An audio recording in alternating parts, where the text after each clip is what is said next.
খুবই সুন্দর, খুবই নাইস একটা হাতের কাজের সিঙ্গেল কামিজ দেখিয়ে দিব। এটা কিন্তু ডিপ অ্যাশ টাইপের একটা কালার আর তার উপরে হোয়াইট কালারের সুতো দিয়ে খুব সুন্দর করে কাজ। অনেকেই কিন্তু এই টাইপের সিঙ্গেল কামিজ চাচ্ছিলেন, এখন চাইলে নিয়ে নিতে পারেন। এটা কিন্তু ব্ল্যাক না, আমি আগেই বলে দিলাম। এটা খুব সুন্দর একটা আনকমন কালার, একদম গাঢ় একটা ছাই কালার, তার উপরে সাদা সুতোর কাজ। খুবই সুন্দর, খুবই নাইস মাশাআল্লাহ। আর এটা ম্যাটেরিয়ালটা আছে ১ নং ফ্রাইডে। এটা হলো স্লিভের কাজ, দেখেন স্লিভেও কত সুন্দর করে কাজ আছে, দুইটা স্লিভে এভাবে।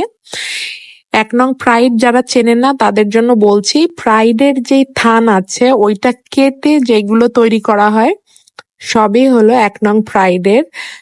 এই কামিজটার সঙ্গে কিন্তু আপনাকে সেমিজ পরতে হবে। এটা অনেকটা বেক্সি ভয়েলের মতোই পাতলা টাইপের একটা ম্যাটেরিয়াল। গরমে পরার জন্য খুবই আরামদায়ক হবে, খুবই কমফোর্টেবল হবে। আর এটা মার্ক করে করে আপনাদেরকে ইউজ করতে হবে, তাহলে অনেক দিন ইউজ করতে পারবেন।